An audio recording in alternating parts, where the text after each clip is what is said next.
What is up? It is Zane here. Today I'm here with What's your banger? and we're about to make some insane touch designer vaporwave art. Let's freaking go. I have 3 art piece ideas. I think we can get through all of them. So we got this Delorean loaded up. I'm trying to make some insane audio reactive 3D visuals with touch designer.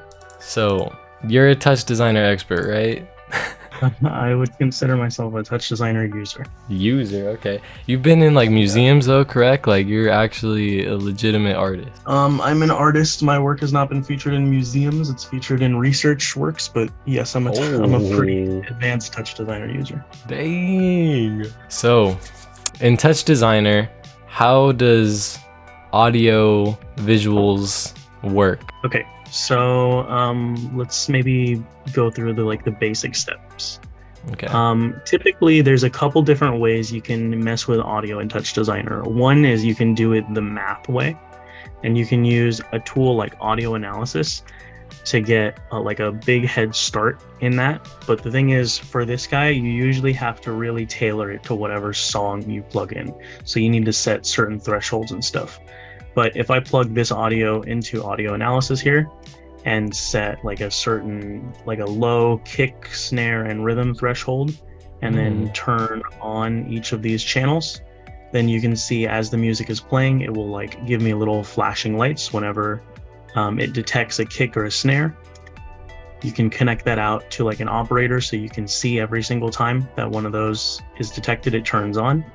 And if you really want to get into how the math works, it's like a whole bunch of like algebra. Oh wow. So it's like a little complicated and pretty advanced to get into. I don't think all of that knowledge is super necessary to make audio reactive projects. Another way we can do it, which is much more like beginner friendly, is just converting raw audio into visual operators, so tops. So for example, how do we turn this single line of like ones and zeros and oscillations and stuff, how do we turn that into a visual? So I'll make the pipeline for you right now. The first thing we want to do is we don't really want to work with 2 channels of audio. We want to combine them into one. So with the math chop, we can combine them by taking the average. Whoops, not the chops, the channels. We can get the average of these 2 channels. So now there's just one. And I'll restart the music. So this is kind of like a weird method, but just trust me that the math works. We take an envelope up here, and then we set the width to 10 seconds. And then from that envelope, we connect it to another math chop. We connect the first one in as the second input, combine the chops with divide. Okay. And switch this order. Now, this might look not super distinguishable from this one, but what this does is it normalizes the audio so that it always goes from 0 to 1 or -1 to 1. Whereas over here, the audio is like kind of changing in its amplitude between like 0.5 and 1, and it might be really low if your audio track is really low. So this is kind of like volume normalization. Wow, okay. Which is, again, another math thingy that's not super necessary. If you just remember envelope, 10 seconds, divide, then that's how you normalize music. Okay, interesting. So from there, one thing we can do is connect this into an audio spectrum, which is what a lot of people do. And this makes it a lot more like understandable. Like you can tell that low frequency in the music, like all the noises are going to be over here on the left side, and all the high frequencies are going to be on the right side. Okay.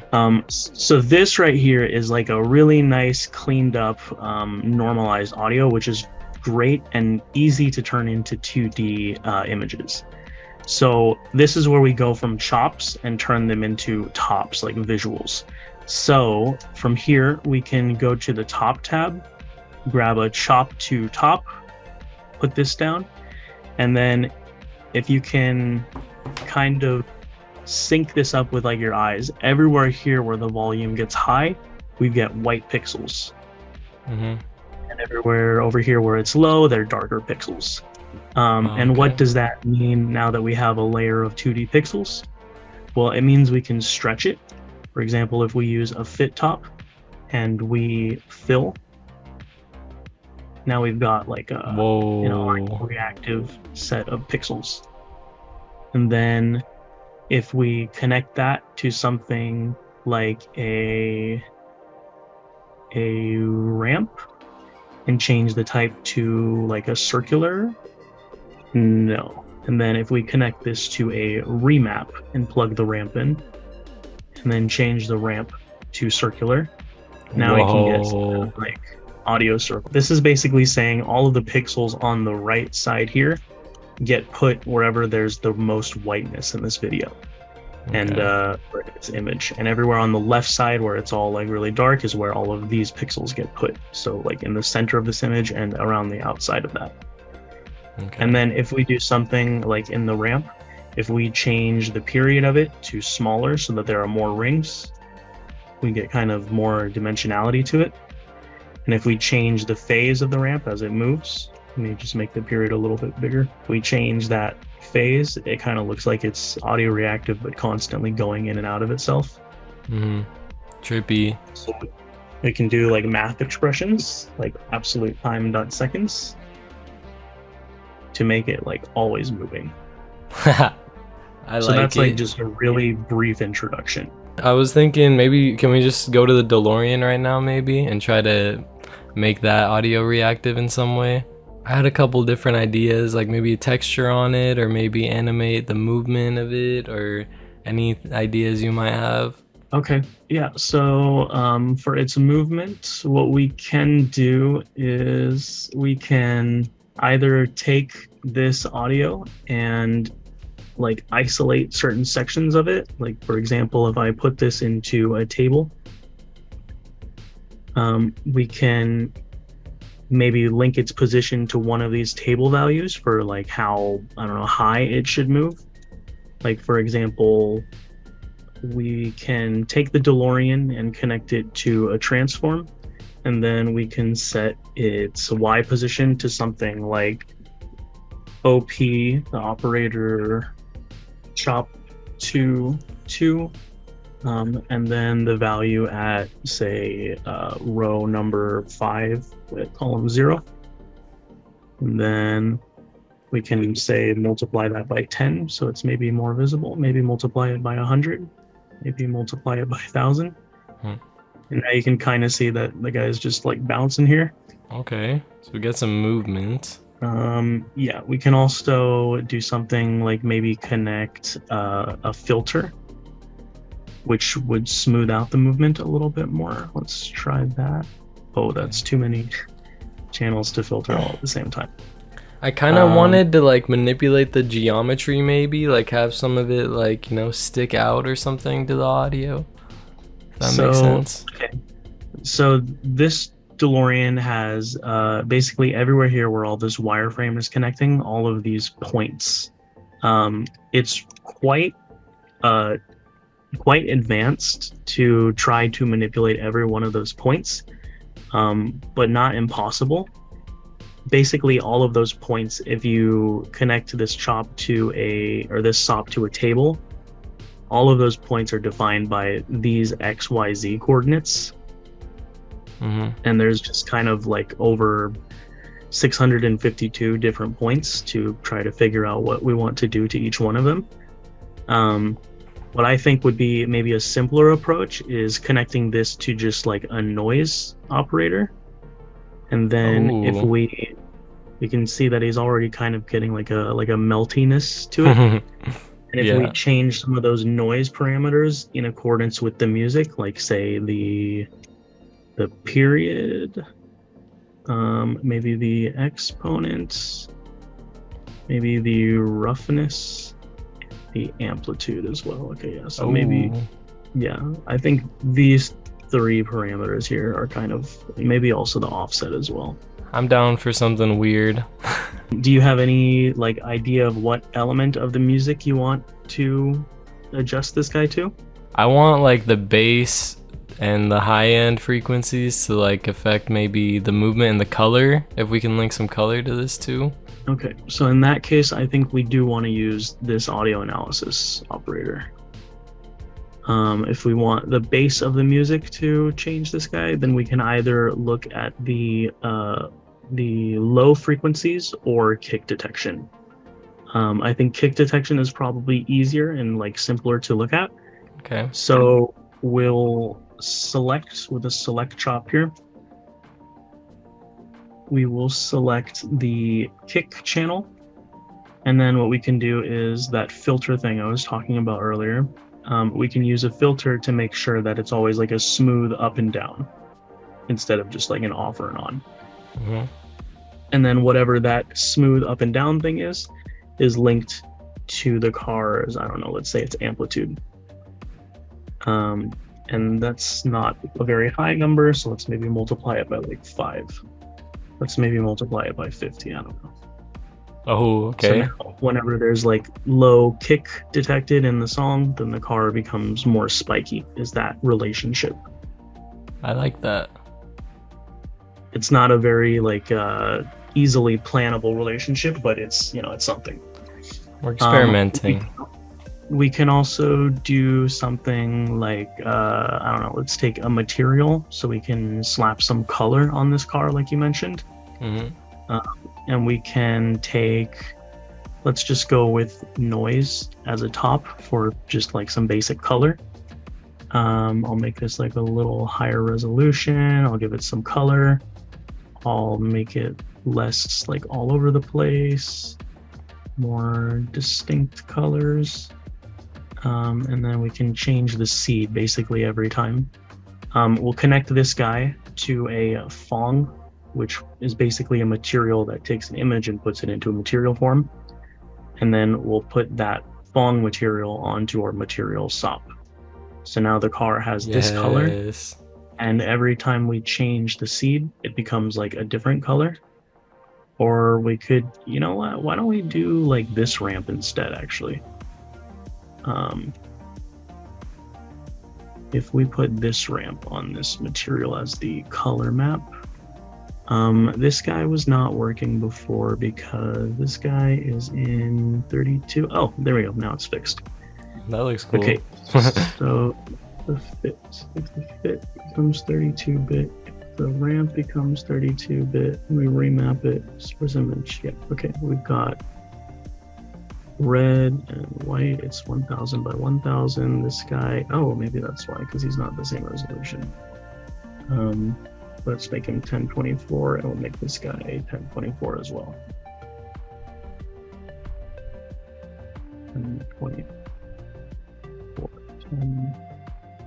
1024. There we go. Now our lookup is working the way it should be. Cool. Okay, so yeah, anyways, to add those colors like we were talking about earlier, we can basically say this black section of recoloration should actually be something like, I don't know, pink. And then blue can be like really nice neon blue. Green can be a lot more brighter as well. And then the red, maybe it can be like an orange. And then the pink, actually, let's put that there and then make the black back to black. So now we've got some kind of like weird, trippy sunset visual. Mm-hmm. And now this final lookup operator is actually going to control our Fong as the color map. Now we've got like, this color, way. some weird colored texture material. This is fire. Okay, yeah, I'm loving this right now. I'm really happy with this first one, and I think I want to go to the second one now, if that's cool. This art piece idea I had is gonna be a 2D art piece. So I sent you this silhouette for the background. We can just keep it simple, like I'm not really stressing about it. My main goal though with this art piece was I really wanted like the face, the outside of it, to like spew out some glowy reactive, like audio reactive displacement type of effects. Do you think we could do something like that? Yeah. So let's just take some default Touch Designer audio in, audio file in. Okay, so yeah, let's like clean up this file a little bit. First, I think what we can do is maybe upscale it. We can resolution, and then high quality resize, and then let's say 2 times the resolution, maybe 8 times. I think that's too much. Yeah, okay. So we'll 4 times it so that there's just more pixels for us to work with. One thing we can do is we can get like an edge filter in here, so we can just pull the edges out. Cool. Move the strength up a little bit, increase the black level, and then also the sample step to make them a little bit smoother. Now there's no like pixels in between.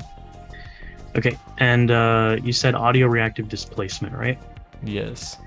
So I think again here we can probably make use of the audio analysis chop. Plug this guy in, and maybe in this case we'll connect this out, and then grab something like the high frequency. So first of all, is there a threshold for the high gain? Let's bump up the high gain so that it can hopefully detect it better. This is the default Touch Designer music, so I'm not sure if the high active, there we go. Yeah, turn the gain up a little bit and then add even more to it. Sure. So now we've got at least some kind of reaction here to whatever the high frequency is in that song are. Then we can take a displace, as you mentioned, a displace operator here, and then I don't know, some general noise. If we plug image and noise into a displace, it becomes like a disaster. But if we change that weight to something really low, then it's like very subtle. Oh, like what? Like here to here. Okay. And if we have it the displace, right now the source for displacement from this operator are the red and blue channels, but since it's white, red and blue are equal. So basically what that means is that as the displaced weight goes up, we only ever see it really moving in this like diagonal direction. We don't see it in this way as well. So basically if we just add color to this noise, now it displaces in both directions. So now we can see that. We can add some movement to this noise operator, like BS time.seconds times, I don't know, 0.1. So now it's just kind of ambiently waving, a little bit like water. It's alive. And then if we basically change the noise operators here, we'll see like a better output here. So I'm going to put that in the background, and then we'll change some of the noise operators. Like if we change the period, then it becomes like a lot more like fine grain. If we make it really big, then it's kind of moving more as like a whole.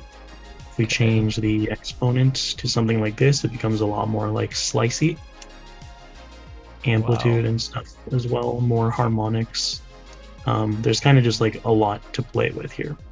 So basically what we're going to do is we're just going to take the high value and plug it into something like the exponent, and then it will just like react to the high values of the music. I definitely love how the base of the silhouette is like, you know, alive and reacting, but could it like spew out some glow particles out of the edges, you think? Yes, it can do that.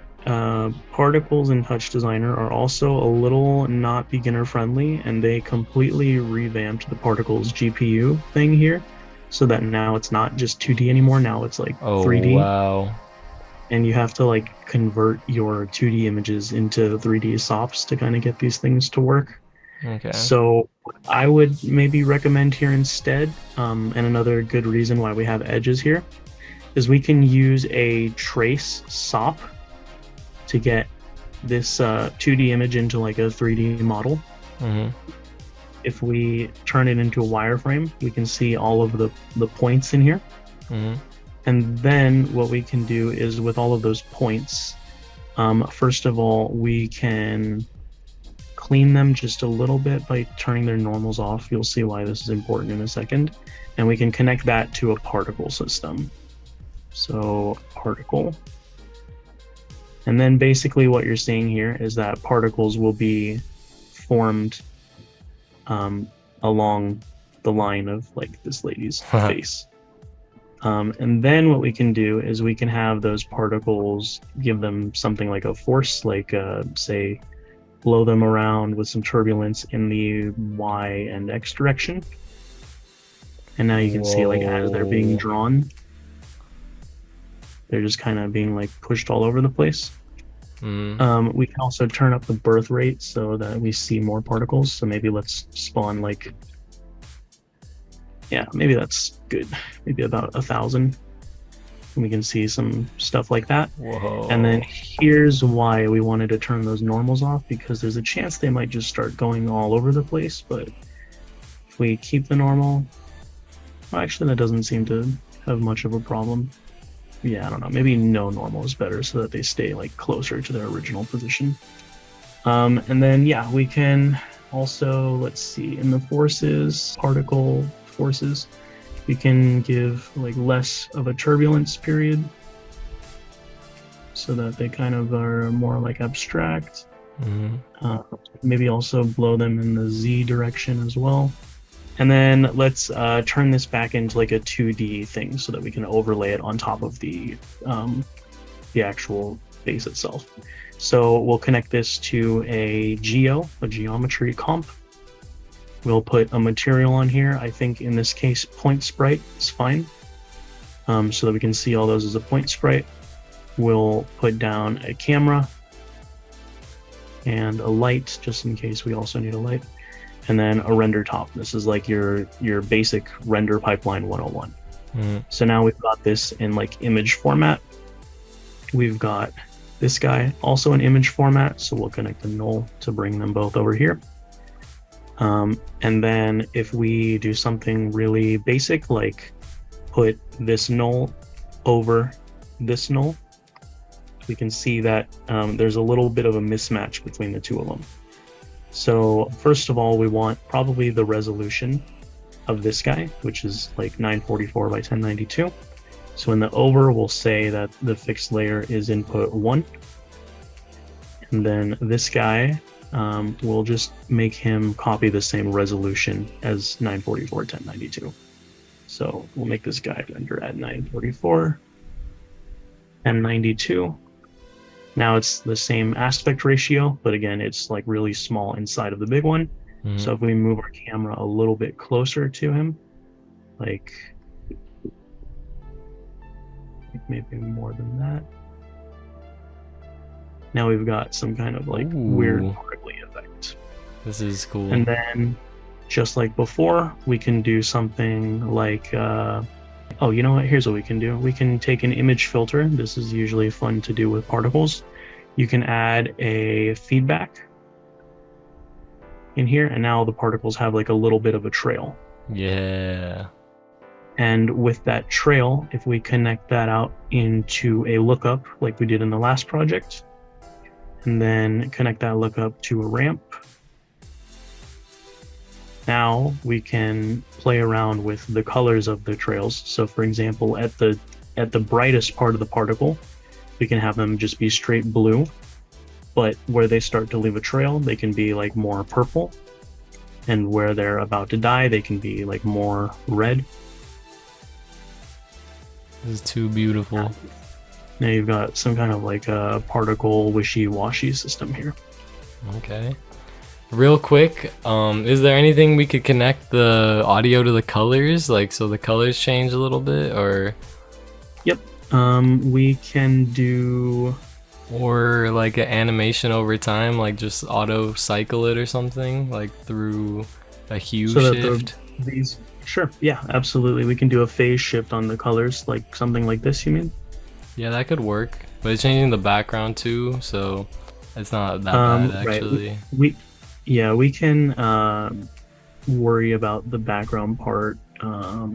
Okay, it matters how we handle this lookup operator here, but we can do something like make this guy always black, and maybe just shift these 3 keys.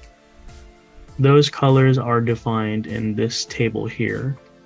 if we instead maybe got like a noise, let's say a new noise that is only 1, 2, 3 pixels. So 3 by 1 nearest pixel. Turn this into color and some kind of really high exponents. Okay, we can take these 3 pixel color values and turn them into a table. Like, oh, we have to turn them into a chop first. Get rid of the alpha. Do we need the alpha? Okay, yeah, let's keep the alpha. And then turn that into a table. Okay, so we've got our RGBA column, and it needs to basically be formatted to look like this table. So we're gonna make our own table called, well, it really doesn't matter what it's called. We'll make the first layer called POS, a column for red, a column for green, a column for blue, and then a column for alpha. We'll add our first black keyframe, which is just going to be 0, 0, 0, 1 across the board. And then we will make a table to combine these colors. Let me just put them down here. These colors with this format. So another table following, what are the current ones? 0.33, 0.66, and 1. So 0.33, 0.66, 0.1. Or no, just 1. Okay, we'll merge these two tables by taking this one and having it append the columns. So now it follows that format. And then we'll take this table and merge them following this format. So now we've got basically a customizable color ramp table. Wow. So instead of this ramp 1 keys, we've made this new one from scratch. We will say this table should look at DAT merge 2. Oh. Now that ramp follows this noise. So if this noise changes over time, ABS time dot seconds times somehow 0.5. Oops, that's not a valid expression because I misspelled seconds. Then we've got a ramp that changes. And then basically what we can do is we can have some audio reactive parameters change this noise instead. The same way we did for the last project. So maybe a low exponent is really rapid changing, but a high exponent is like really smooth. More harmonic gains means like faster color changes. You know, you're just gonna mess around with these little values and you'll kind of see the effect that it has. Mm-hmm. Wow, okay, I'm really loving this one, honestly. That was crazier than I expected. Alright, and then real quick, I'm gonna try to clutch up this third art piece really fast, if that's okay. We can try our best in the time that we have together. So, I'm sending 2 files, okay? I spent money on these freaking OBJs, so I hope it works.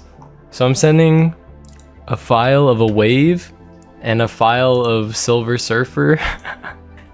And I just want to have the wave standing there. And then I want to like put the Silver Surfer like to look like it's in the wave, if that makes sense. Hopefully it loads up though. That's the first thing. So this guy looks legit. Just fine. And then this wave. Awesome. Okay. So it looks like it's gonna be possible. So yeah. Okay. If we can make the Silver Surfer look like he's surfing, we have to like move the geometry or something. Yeah, we can.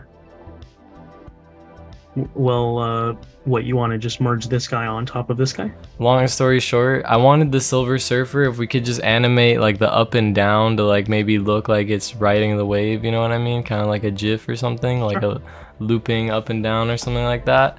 Also, for the aesthetic, I did want it to look like a wireframe too for this art piece, if we could do that. Sure. So something like this. Yeah, it's looking pretty scaled. So we want to wireframe this, you're saying, right? You want it Yeah. to look like this? So how did you do that? You just clicked a button? Just press, yeah, W. W? Yeah, W turns on wireframe mode in Touch Designer. Okay, got it. And I was thinking, okay, so do you think we could put the Silver Surfer in the middle of the wave or on top? What are you thinking is best? If he's in the middle of the wave, I think, I mean, is the wave static? Yeah, the wave doesn't move at all. Like, it wasn't gonna move. Maybe a So little bit of if audio, we- like, actually, yeah, I think that looks cool, like that.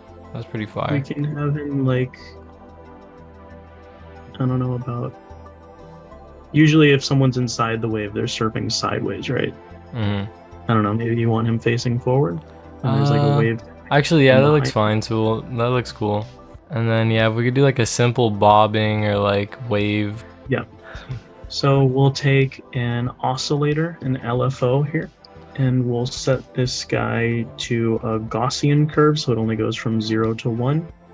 And then we'll basically just say this value, plug it into his transform position, his Y position, plus the offset 4.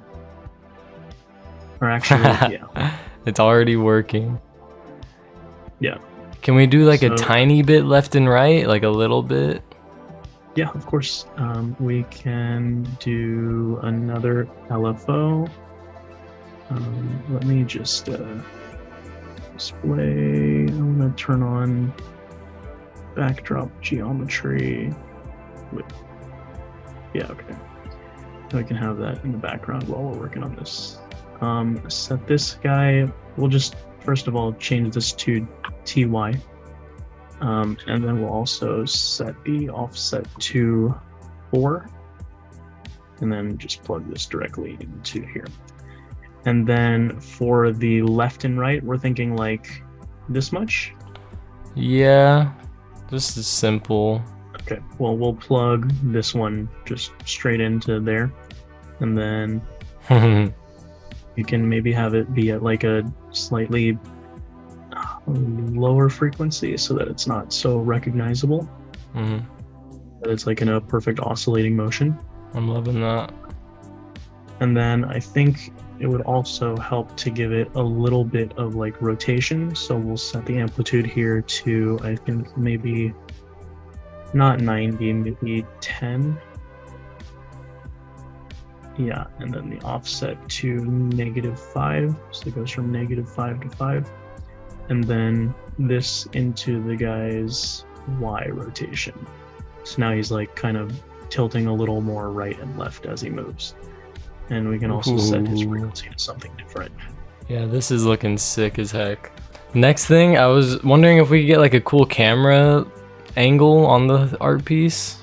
I'm pretty bad at that. Okay, so we'll connect this into a geometry. We'll turn the display off for this guy. And then we'll set up our camera here and our render. That should be no problem. We also need a light. A light comp. You always need light for geometry stuff? You need a light for, depending on what material you put on it. If you put a material with constant emission, then it's fine. But some materials require that they be reflected off of light. Okay. So if there's no light here, see how the bottom of the wave is just this blackness? Mm-hmm. But as soon as we put the light, now it's there. But if we put like say a constant material on this entire thing, and we Mhm. get rid of the light, it still stays white. Okay. Because it's a constant material, we basically can't make out any of the difference between the Silver Surfer and the background. Mm. So we don't want to use a constant for this. We want to use something shiny like a PBR or something like that. Okay. So anyways, we'll put a light back in here so that there's some whiteness. Show that. We don't need to show all these other things, so we'll hide that. We will hide that. We'll hide the light. And then basically we're just working on camera angling here. So you just literally angle it inside the module by just clicking and dragging around? Yep, exactly. And then kind of readjust this light a little bit so that maybe usually you want your light to be like from the top back of the object. It's just a little difficult because we can't really see it from inside the light. Oh wait, but you said you wanted a wireframe for this, so maybe we don't even I was hoping real quick if we could just like have some audio waveform like interacting with the wireframe, and then maybe some like final glowing or like color, and then we're chilling. Like I'd love that. Okay, so audio reactivity interacting with the wireframe. Do you mean this wireframe? Yeah, like the in what way interacting? Maybe just like all the frequencies could just like affect the depth of the wire or the noise of the wire. I don't remember what it's called. Kind of like how the Lambo was animating. Okay, so we can do that, but since this is like a really nice polygon, it might really lower the quality of it. But we can, of course, connect noise to it, and it will look something That's pretty like crazy. This is like the wireframe, which is already kind of dropping the FPS a little bit because I think there's so many vertices here. Yeah, there's over 100,000 vertices in this, which is a little bit much for Touch Designer. What if we put the amplitude to like 0.1 or something really low, so it doesn't go so crazy? Yeah, so like this. We can have the amplitude maybe just affect the wave, but not the surfer, because the surfer is getting kind of chunky. Yeah. Yeah, that's cool with me. I think that's a good idea. Okay, then we'll plug this into here, and then plug this into there. So now it's just the wave that's getting awesome. Kind of wavy. And then, yeah, if we could do some final color, any cool new techniques, you know, really fast on like color or glowing stuff, I'd really love that. Because I'm trying to learn cutting edge stuff. So, well, one thing, since the waves here are moving at like, since the points of the wave are moving, then we're inherently going to see some movement if we use the wireframe distance feature. So, wait, what the heck?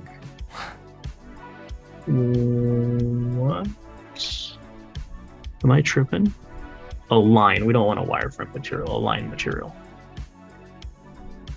Which basically looks like a wireframe. But the cool thing about line is that we can adjust it to the distance from the camera, so like a near and far distance. And we can, of course, adjust the line thickness, so we'll make the line, the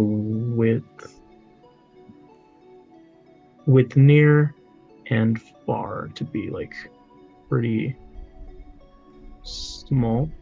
And then here's the thing about the color. So with the line near color, we can have it be something like green, a nice light green. The line far color can be something like blue. Ooh. And then there's like a nice transition, and then as all these points move, they're inherently like gonna be changing a little bit of color along the way. We can also adjust like how far is actually far and how near is actually near.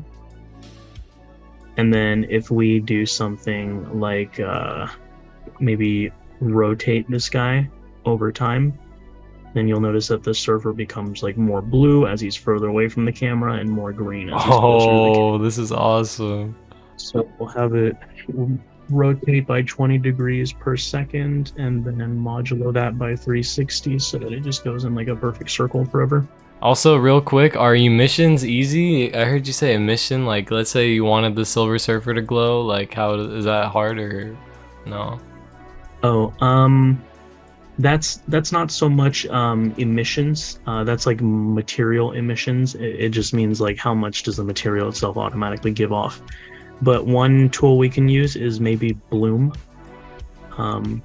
There is this operator which we can use, and maybe you can see the difference if I connect this guy and this guy side by side. So here's without Bloom, and then here's with Bloom. So you can see one of them is like a little more, like it just kind of like really brings out the brighter pixel values, but it sometimes gets a little bit crazy. But we can add like a higher bloom level. Don't ever play with the gamma, I've learned. And then maybe the intensity and the threshold. Okay, yeah, because I really love that glowy cinematic feel. Like, it's freaking gorgeous right now. Yeah, Bloom is like a always use this kind of operator for video effects and media and stuff, but it does take a little bit of processing power. Okay. Another thing that you can use, and I'll give this to you for free, is there's a touch designer YouTuber called Noto the Talking Ball, and in some video he makes like his own glow operator, which I always use like in conjunction with Bloom. But if we put some of Noto's version of glow on it, we can have it kind of glow like this. That's different. Maybe we can bloom that. That's a crazy aesthetic, but I just love how experimental this program is. Like, it really blows me away. So I'm gonna glow it a little bit less. So now it looks like nice and kind of shiny, but not too blurry over itself. We'll kind of actually, you know what? I think I kind of like this, even though it's like too much and too little. So then what that means is we'll take the original output into a composite. We'll take this bloom output into the composite, and we'll just do the average between the two of them. So now there are like sections where it's extra glowy, and you can even see it's like maybe the surfer has kind of like an aura inside of his body. Heat sensor. We'll RGB key that, and now here we've got like I think a lot more detail in this model than what we had a few seconds ago. Yeah, that took it to the next level, I think. Still even play a little bit with the intensity, maybe the glow level here. Yeah, a little less glow, and then I think this guy's cooked. Yeah, no, this is perfect. I'm fucking so happy right now. Thank you so much for everything. Anything else I can help you with? Yeah, no, honestly, I'm really happy. I think I learned a lot really fast. And was there any stuff you're working on and want to shout out, or like you have a YouTube yourself? No worries. Good. I'm not super public. If you want to check my Instagram, is also Butchbanger. Okay. You can see some other works I've done on my Instagram. Hopefully you enjoyed this video though. I still can't get over how good these visuals look. Like, it is just too modern and just sexy. And all of this was for my new Vaporwave mix coming out one day. It's like a 40 song mix, and every song has its own music video with cool art that I've been working on. I've just been so busy with my Vaporwave synth that's also releasing like extremely soon, because I just love this genre, this aesthetic, and I want to make the best art possible. So comment anything, let me know how you feel, and chase your dreams no matter what. I'm taking over the entire fucking art and music world. I will see you in the next one. Goodbye.